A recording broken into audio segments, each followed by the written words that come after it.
Halo teman-teman, saat ini saya akan membawakan materi interval keyakinan tugas statistik bisnis. Namun sebelum itu, saya akan memperkenalkan diri terlebih dahulu. Perkenalkan, nama saya Vero Kristi Lantang dengan NIM 2106 1102 0323. Kelas B5 Manajemen. Dosen pengampu Dr. Imelda Welin Juliana Ogi, Sarjana Ekonomi, Magister Manajemen. Nah, kita masuk pada pembahasan yang pertama, yaitu pemahaman interval keyakinan. Interval kepercayaan dalam statistik mengacu pada probabilitas bahwa parameter populasi akan berada di antara sekumpulan nilai untuk proporsi waktu tertentu. Interval kepercayaan mengukur tingkat ketidakpastian atau kepastian dalam metode pengambilan sampel. Mereka dapat menggunakan sejumlah batas probabilitas dengan yang paling umum adalah tingkat kepercayaan 95% atau 99%. Interval kepercayaan dilakukan dengan menggunakan metode statistik seperti uji T. Ahli statistik menggunakan interval kepercayaan untuk mengukur ketidakpastian dalam variabel sampel.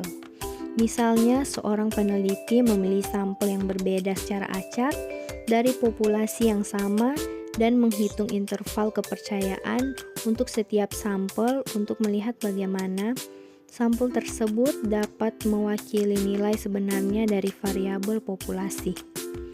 Semua kumpulan data yang dihasilkan berbeda. Beberapa interval menyertakan parameter populasi yang sebenarnya dan yang lainnya tidak. Interval kepercayaan adalah rentang nilai dibatasi di atas dan di bawah rata-rata statistik yang kemungkinan akan berisi parameter populasi yang tidak diketahui. Tingkat kepercayaan mengacu pada persentase probabilitas atau kepastian bahwa interval kepercayaan akan berisi parameter populasi yang sebenarnya ketika Anda menggambar sampel acak berkali-kali. Atau dalam bahasa sehari-hari, kami 99% yakin atau tingkat keyakinan bahwa sebagian besar sampel ini atau interval keyakinan berisi parameter populasi yang sebenarnya. Kita masuk dalam pembahasan menghitung interval keyakinan. Misalkan sekelompok peneliti sedang mempelajari ketinggian pemain bola basket sekolah menengah. Para peneliti mengambil sampel acak dari populasi dan menetapkan tinggi rata-rata 74 inci. Rata-rata 74 inci adalah perkiraan titik rata-rata populasi.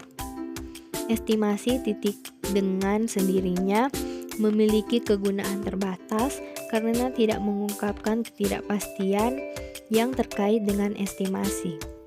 Anda tidak memiliki gambaran yang baik tentang seberapa jauh rata-rata sampel 74 inci ini dari rata-rata populasi.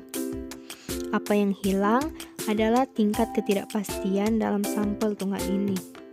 Interval keyakinan memberikan lebih banyak informasi daripada perkiraan titik. Dengan menetapkan interval kepercayaan, 95% menggunakan mean sampel dan deviasi standar dan mengasumsikan distribusi normal seperti yang diwakili oleh kurva lonceng, para peneliti sampai pada batas atas dan bawah yang berisi mean sebenarnya 95% dari waktu. Asumsikan intervalnya antara 72 inci dan 76 inci. Jika para peneliti mengambil 100 sampel acak dari populasi pemain bola basket sekolah menengah secara keseluruhan, rata-rata harus jatuh antara 72 dan 76 inci dalam 95 sampel tersebut. Contoh interval keyakinan. Jika peneliti menginginkan kepercayaan yang lebih besar lagi, mereka dapat memperluas interval kepercayaan menjadi 99%.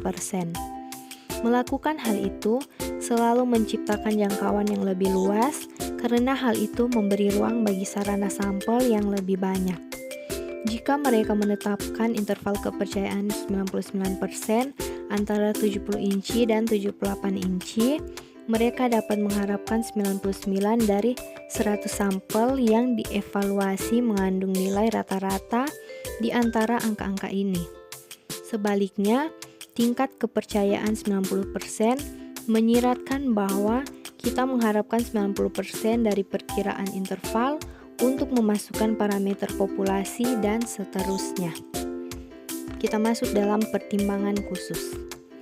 Kesalahpahaman terbesar terkait interval kepercayaan adalah bahwa interval tersebut mewakili persentase data dari sampel tertentu yang berada di antara batas atas dan batas bawah. Misalnya, seseorang mungkin secara keliru menafsirkan 99% interval kepercayaan 70 hingga 78 inci yang disebutkan di atas sebagai menunjukkan bahwa 99% data dalam sampel acak berada di antara angka-angka ini. Ini tidak benar meskipun ada metode analisis statistik yang terpisah untuk membuat penentuan seperti itu. Melakukannya melibatkan mengidentifikasi min sampel dan deviasi standar dan memplot angka-angka ini pada kurva lonceng. Kita masuk dalam pembahasan pendugaan interval. Pendugaan interval adalah pendugaan yang mempunyai dua nilai sebagai daerah pembatasan. Jadi, dugaan dinyatakan dalam suatu interval yang dibatasi oleh dua nilai. Contoh, seorang dosen ingin mengetahui rata-rata nilai hasil ujian dari seluruh mahasiswa yang mengikuti mata kuliah statistik yang diasuhnya.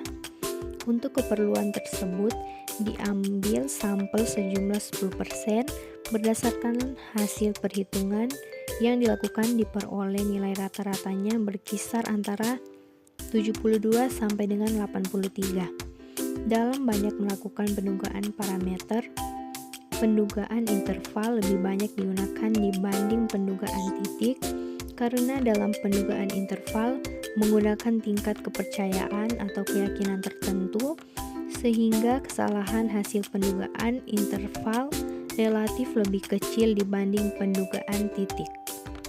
Nah, ciri-ciri suatu penduga yang baik adalah sebagai berikut. Yang pertama, tidak biasa. Suatu penduga dikatakan tidak biasa apabila penduga tersebut secara tepat dapat menduga nilai parameternya. Kedua, konsistensi. Suatu penduga dikatakan konsisten apabila besarnya sampel semakin bertambah mendekati tidak berhingga, maka penduga tersebut akan semakin berkonsentrasi secara sempurna pada parameter yang diduga. Ketiga, efisiensi. Suatu penduga akan dikatakan efisien apabila memiliki varians yang kecil. Keempat, sufisiensi. Suatu penduga dikatakan sufisien apabila penduga itu mempunyai informasi yang lengkap dan cukup tentang parameter yang akan diduga. Dengan kata lain, tidak ada ukuran statistik lain sebagai penduga yang lebih baik untuk menduga parameter. Jenis pendugaan interval. Pendugaan interval meliputi beberapa kasus sesuai dengan kebutuhan dalam analisis pendugaan. Teknis perhitungan pendugaan interval ditentukan oleh apa yang diduga dan berapa besarnya sampel yang digunakan. Pendugaan interval digunakan untuk menduga: pertama, pendugaan rata-rata dari sampel kecil atau sampel besar. Kedua, pendugaan beda atau selisih. Dua, rata-rata dari sampel kecil atau sampel besar. Ketiga, pendugaan proporsi dari sampel besar dari sampel kecil atau sampel besar. Keempat, pendugaan beda atau selisih dua proporsi dari sampel kecil atau sampel besar. Pendugaan rata-rata.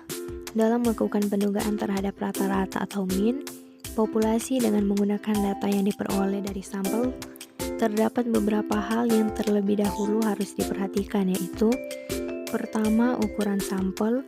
Kedua, informasi tentang distribusi populasinya. Ketiga, standar deviasi populasinya. Keempat, pemilihan jenis distribusi yang menjadi dasar penaksiran. Untuk membuat pendugaan interval, harus ditentukan terlebih dahulu besarnya tingkat keyakinan yang diberi simbol 1 kurang alfa.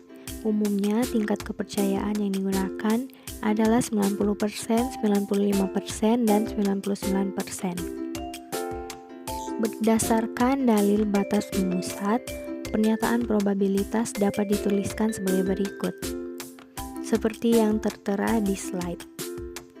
Contohnya, 100 orang calon mahasiswa Akademi Ilmu Statistik sebagai sampel acak yang sudah mengikuti tes IQ mempunyai rata-rata IQ sebesar 110 dan diketahui mempunyai deviasi standar sebesar 20. Dengan menggunakan tingkat keyakinan sebesar 95%, buatlah pendugaan interval dari rata-rata IQ. Nah, jawabannya seperti yang tertera di slide berikut ini. Pendugaan interval untuk dua rata-rata. Misalkan X1 dan X2 adalah dua rata-rata sampel dari dua populasi dengan distribusi samping masing-masing mendekati distribusi normal, maka pendugaan interval selisih rata-rata dua populasi yang merupakan sumber pengambilan sampel dirumuskan sebagai berikut. Bisa dilihat dalam slide ini. Pendugaan interval untuk satu proporsi. Proporsi sampel adalah penduga tak biasa terhadap proporsi populasi. Jika ukuran sampel cukup besar, yaitu NP maupun N dalam kurung 1 kurang P lebih besar 5, di mana P adalah proporsi populasi, maka distribusi sampling proporsi akan mendekati distribusi normal dengan rata-rata P dan standar deviasi proporsi. Sigma sama dengan akar pangkat P dalam kurung 1 kurang P per N. Dalam menghitung sigma, dibutuhkan pengetahuan tentang P. Umumnya, P tidak diketahui, sehingga nilai dari sigma diestimasi dengan SP dan P diestimasi dengan P, sehingga SP sama dengan akar pangkat P dalam kurung 1 kurang P per N.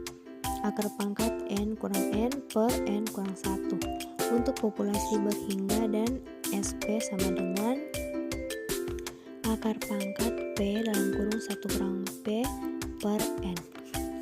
Kita masuk dalam perkiraan interval. Prediksi adalah perkiraan interval di mana pengamatan masa depan akan jatuh dengan probabilitas tertentu mengingat apa yang telah diamati. Interval prediksi sering digunakan dalam analisis regresi. Kita masuk dalam taraf-taraf keyakinan. Tingkat signifikansi dan tingkat kepercayaan atau confidence interval. Dalam bahasan statistika, istilah tingkat signifikansi atau significance level dan tingkat kepercayaan atau confidence level dan sering digunakan. Tingkat signifikansi menunjukkan probabilitas atau peluang kesalahan yang ditetapkan peneliti dalam mengambil keputusan untuk menolak atau mendukung hipotesis nol, atau dapat diartikan juga sebagai tingkat kesalahan atau tingkat kekeliruan yang ditolerir oleh peneliti yang diakibatkan oleh kemungkinan adanya kesalahan dalam pengambilan sampel atau sampling error. Tingkat kesalahan ini digunakan sebagai dasar untuk mengambil keputusan dalam pengujian hipotesis.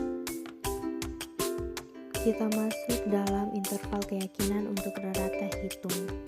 Interval kepercayaan atau confidence interval adalah sebuah indikator presisi pengukuran. Ini juga merupakan sebuah indikator mengenai seberapa stabil perkiraan, yang merupakan ukuran seberapa dekat pengukuran dengan perkiraan semula jika mengulangi eksperimen. Langkah-langkah di bawah ini untuk menghitung interval kepercayaan data. Pertama, tulis fenomena yang ingin diuji. Kedua, pilih sampel dari populasi yang dipilih. Ketiga, hitung nilai rata-rata dan deviasi standar sampel. Keempat, pilih tingkat kepercayaan. Kelima, hitung margin kesalahan atau margin of error. Keenam, nyatakan interval kepercayaan. Kita masuk dalam pendugaan searah dan dua arah. Hipotesis berasal dari bahasa Yunani, hupo atau hipo berarti lemah atau kurang atau di bawah, sedang tesis atau tesis berarti teori, proposisi atau pernyataan yang disajikan. Sementara hipotesis yang ditolak tidak punya arti atau tidak bermakna, atau merupakan pernyataan yang tidak benar atau salah. Dalam melakukan uji hipotesis mempunyai prinsip di mana prinsip pengujian hipotesis adalah perbandingan nilai statistik uji set kurang hitung atau T kurang hitung dengan nilai titik kritis set kurang tabel atau T kurang tabel, atau dapat juga membandingkan nilai probabilitas dengan nilai yang digunakan. Titik kritis adalah nilai yang menjadi batas daerah penerimaan dan penolakan hipotesis. Nilai titik kritis yang digunakan pada set atau T tergantung dari arah pengujian yang dilakukan atau pengujian satu arah atau dua arah sesuai dengan pernyataan hipotesisnya. Mohon maaf jika saya salah berucap dalam presentasi tadi. Terima kasih.